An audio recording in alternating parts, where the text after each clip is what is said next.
حضور نے اپنا میلاد خود منایا۔ کون ہے جو اس میلاد منانے کو سنت مصطفیٰ ثابت ہو جانے کے بعد انکار کرے؟ حدیث ہے بیہقی شریف، ان کی السنن الکبریٰ، حوالے سنتے آئیے۔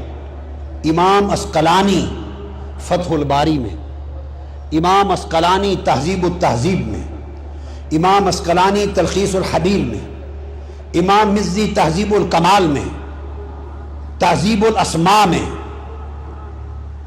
ان تمام کتب میں، امام سیوطی الحاوی للفتاوی میں، امام ذہبی میزان الاعتدال میں، طبرانی المعجم الاوسط میں، مقدسی الاحادیث المختارہ میں، کل کتب میں حدیث ہے کہ حضور علیہ الصلوۃ والسلام نے اعلان نبوت کے بعد بکرے ذبح کیے اپنی ولادت کی خوشی میں، اور صحابہ کو اکٹھا کر کے لنگر اپنے میلاد کا کھلایا۔ حدیث کے لفظ ہیں ان النبی صلی اللہ علیہ وسلم عقہ عن نفسہ بعد النبوہ، بیہقی سنن کبریٰ میں اور مسند بزار میں بھی ہے، اور مجمع الزوائد میں امام ہیثمی نے بھی روایت کیا۔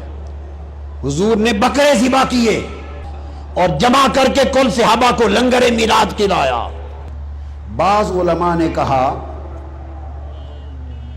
کہ یہ میلاد کے بکرے نہیں حضور نے کیے تھے، عقیقہ کے تھے۔ بعض یہ سمجھتے ہیں کہ یہ میلاد کا نہیں تھا، یہ بکرے ذبح کر کے جو لنگر کھلایا تھا یہ عقیقہ تھا۔ یہ اگر عقیقہ تھا اور میلاد نہیں تھا، عقیقہ وفات پہ ہوتا ہے یا ولادت پہ ہوتا ہے؟ عقیقہ کس خوشی میں ہے؟ موت کی وفات پر ہوتا ہے یا ولادت پر ہوتا ہے؟ ارے کوئی میلاد کا مانے یا عقیقہ مانے، عقیقہ تو میلاد کی خوشی کا کھانا ہے، ولیمہ شادی کی خوشی کا کھانا، عقیقہ ولادت کی خوشی کا کھانا۔ ولادت میلاد کی خوشی کا کھانا عقیقہ کہلاتا ہے۔ تو آقا نے حدیث پاک ہے اعلان نبوت کے بعد کل صحابہ کو جمع کیا اور اپنی شریعت میں، اپنی سنت میں اپنے میلاد کا لنگر کھلا کر قیامت تک میلاد مصطفیٰ منانا سنت بنا دیا، اور پھر اس سنت پر اجر عطا کیا۔ حضور کے میلاد کی خوشی پر اجر عطا کیا، اجر۔ صحیح بخاری کی حدیث ہے، آقا کی ولادت کے وقت ابو لہب نے اپنی لونڈی سویبہ کو بھیجا کہ جاؤ میرے مرحوم بھائی عبداللہ کے گھر آج اولاد ہونے والی ہے، جا کے دیکھو اور مجھے خبر دو۔ آقا علیہ السلام کی ولادت ہوئی، سویبہ نے حضور کو ہاتھوں پہ لیا صلی اللہ علیہ وسلم اور آ کر ابو لہب کو خوشخبری دی۔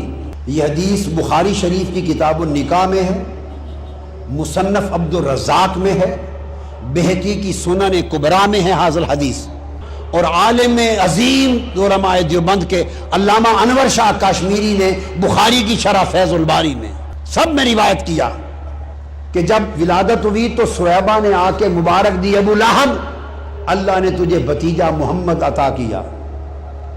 ابو لہب نے اپنی ان 2 انگلیوں کے اشارے سے اس کو کہا سویبہ میرے بھتیجے محمد کی ولادت، میرے بھتیجے محمد کے میلاد کی خوشی میں جا تمہیں آزاد کیا۔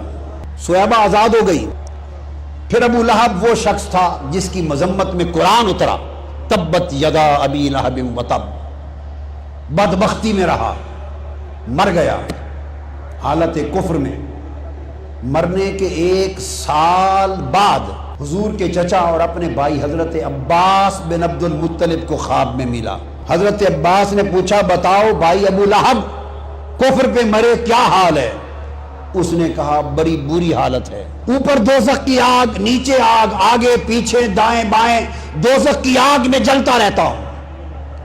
الا ان العذاب یخفف عنی کل یوم اثنین، فقال ذلك ان النبی صلی اللہ علیہ وآلہ وسلم ولد یوم الاثنین وکانت سویبہ بشرت ابا لہب بمولدہ فاتقہا۔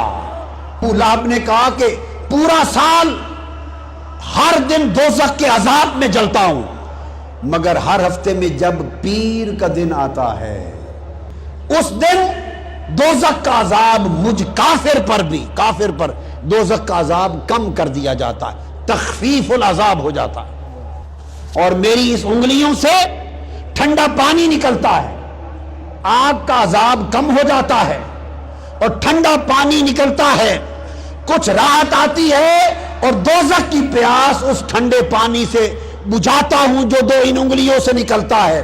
اور کیوں؟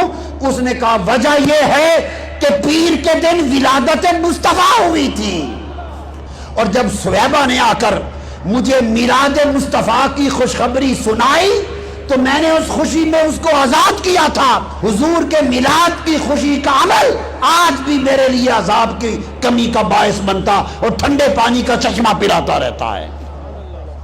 اب آپ دیکھیے، کافر کا کوئی عمل آخرت میں اجر کا باعث نہیں ہوتا۔ اعمال الکفرۃ ھباء منثورا، کافر کے عمل کو آخرت میں اجر نہیں ملتا، وہ کافر ہی نہیں کافروں کا سردار تبت یدا ابی لہب ہے، اور اس نے جو آزاد کیا سہیبہ کو وہ بھی میلاد النبی سمجھ کے نہیں، بھتیجے محمد کی ولادت سمجھ کر۔ اس خوشی میں رب نے کہا ابو لہب تو ابو لہب سہی، بدبخت سہی، پر میرے محبوب کا میلاد تو منایا ہے۔